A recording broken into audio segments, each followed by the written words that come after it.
Hello everybody, welcome to my channel. Today we are going to do The Elevator by William. This is the 12th chapter of English literature. So let's start.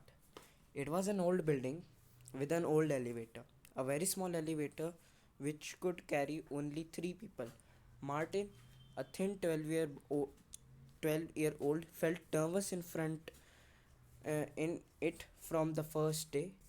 He and his father moved into a parent apartment.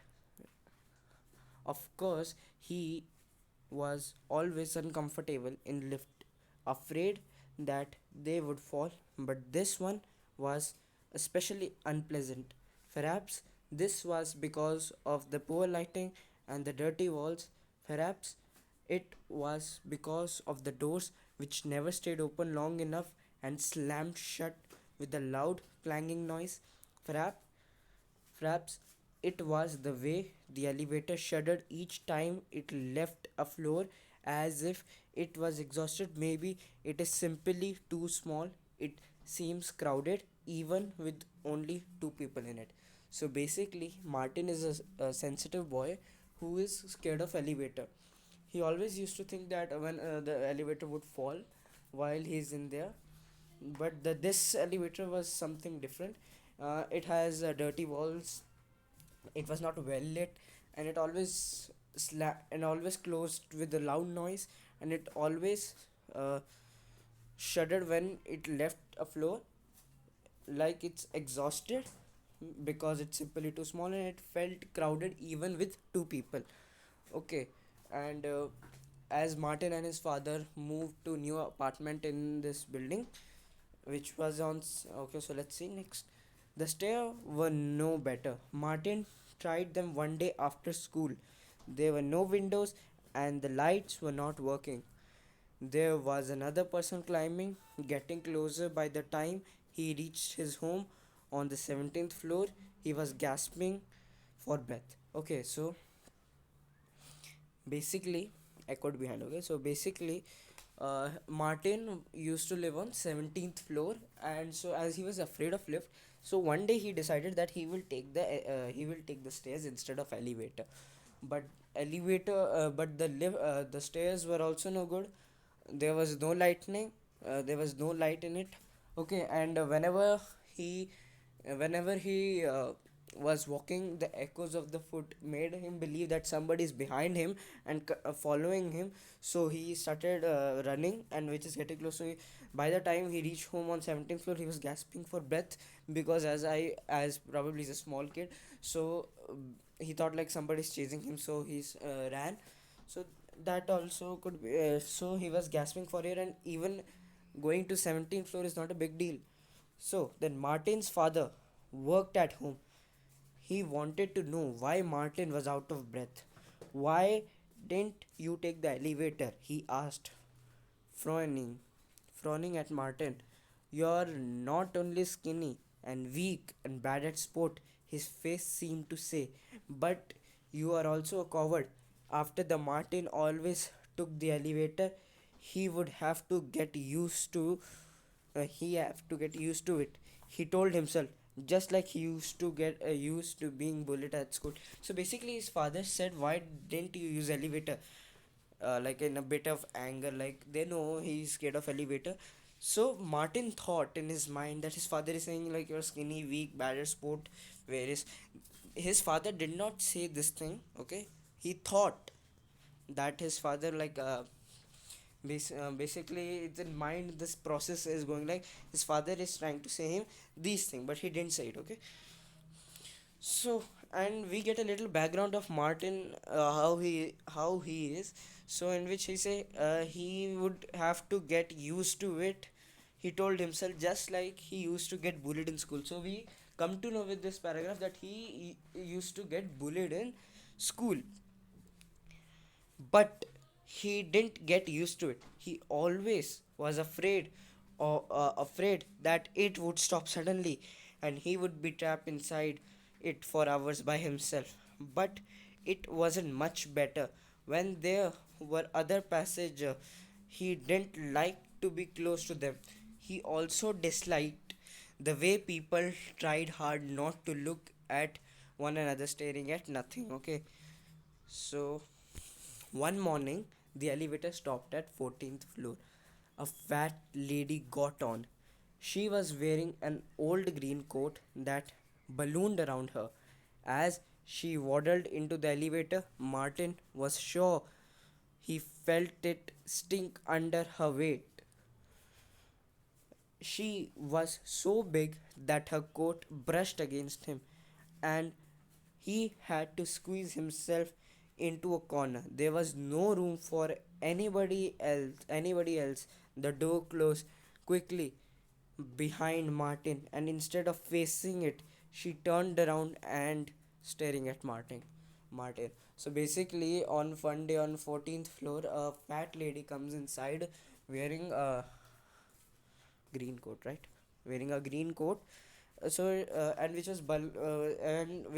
was rubbing against Martin, as the lift was for three people and it was very small, but the lady was fat, so I believe there was no place for Martin, and she was staring Martin. Martin is already scared of lift, and he's also scared that he does not like anybody staring at him, so he's more scared. He looked her for a moment. She had large fleshly cheeks and no chin, just a huge just a huge mass of neck. Her blue eyes were tiny but sharp. They seemed to be boring into Martin's face. Martin, look away. But the woman didn't turn around. Was she still looking at him? He glanced at her quickly, then looked away again. She was still watching him. He wanted to get a he wanted to close his eyes. He wanted to turn around and stare into the corner. But how could he? The elevator creaked down to the 12th, then 11th. The piggy eyes were still looking at him. She had to be crazy. She had to be crazy. Why else would she stare at him like this? What was she going to do next?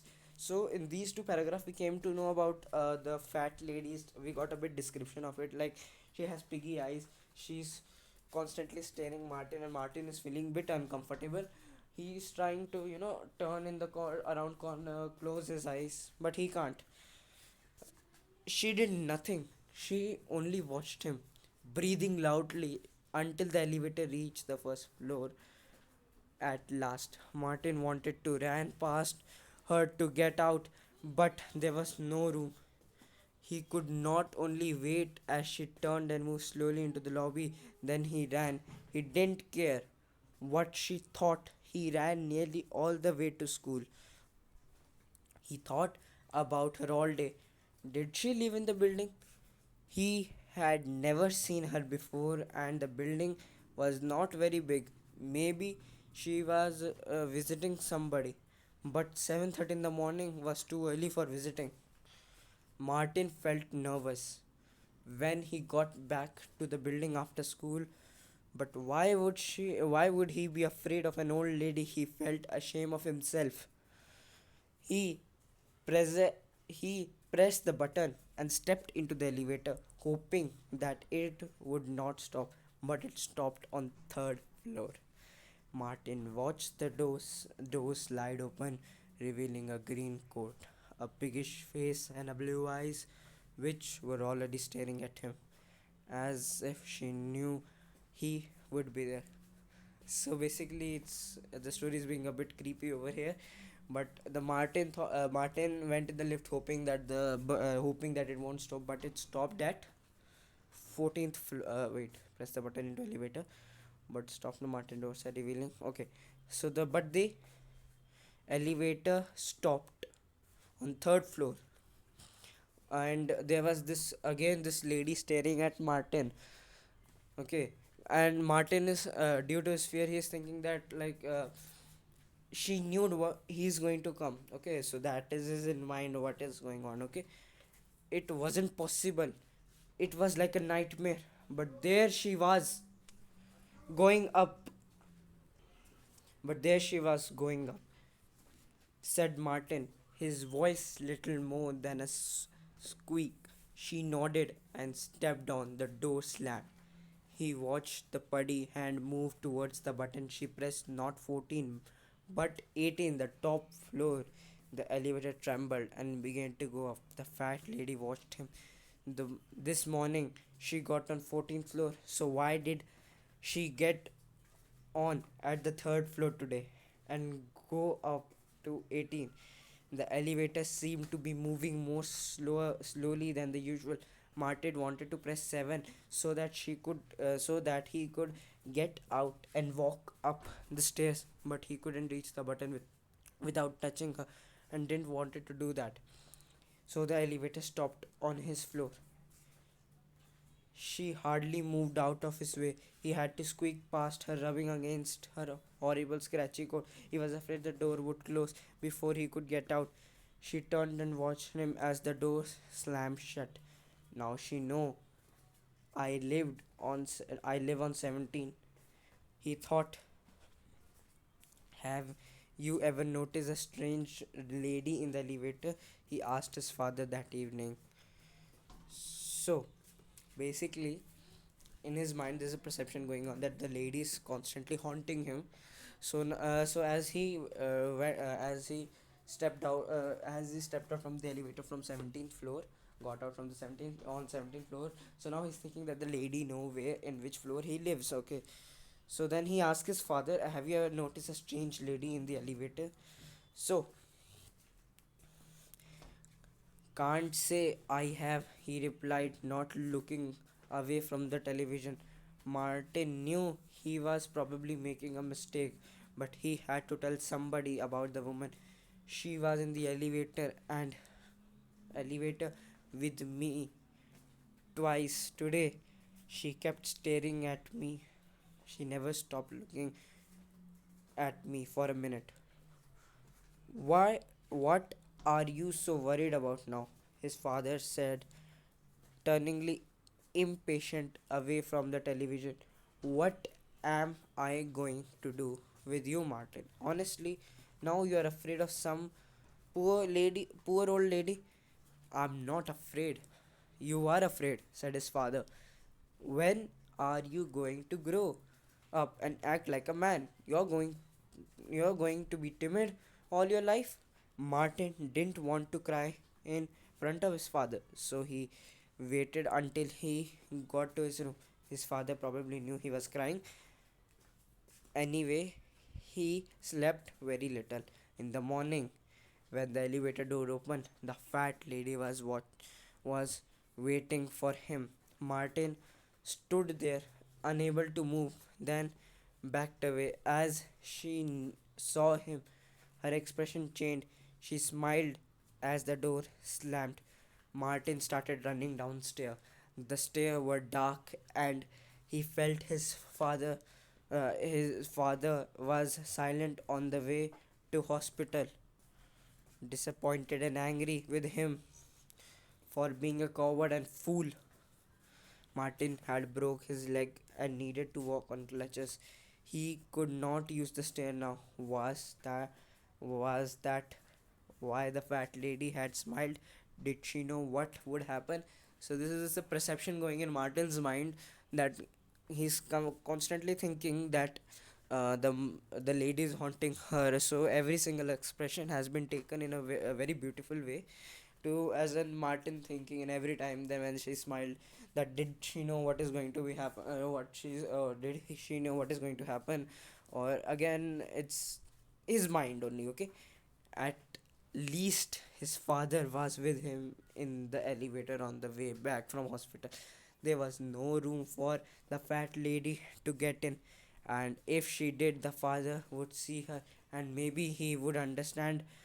When he got home, he could stay in apartment for few days.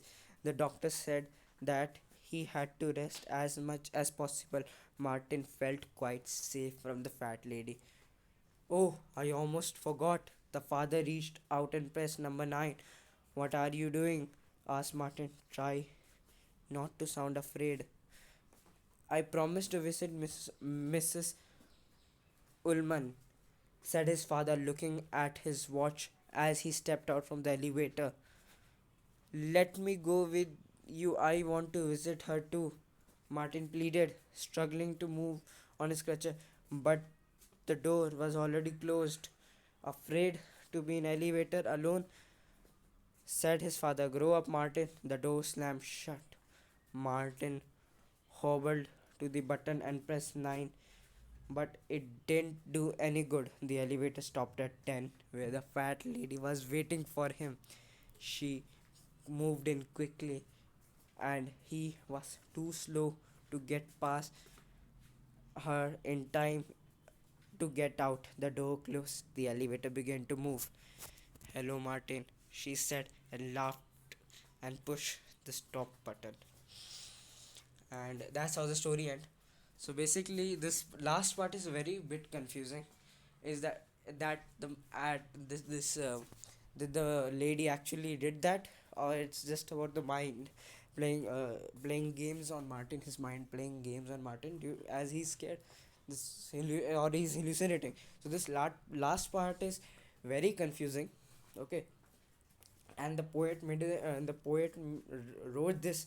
Sorry, the writer wrote this story in a very beautiful way. So yeah, that's all for today's video.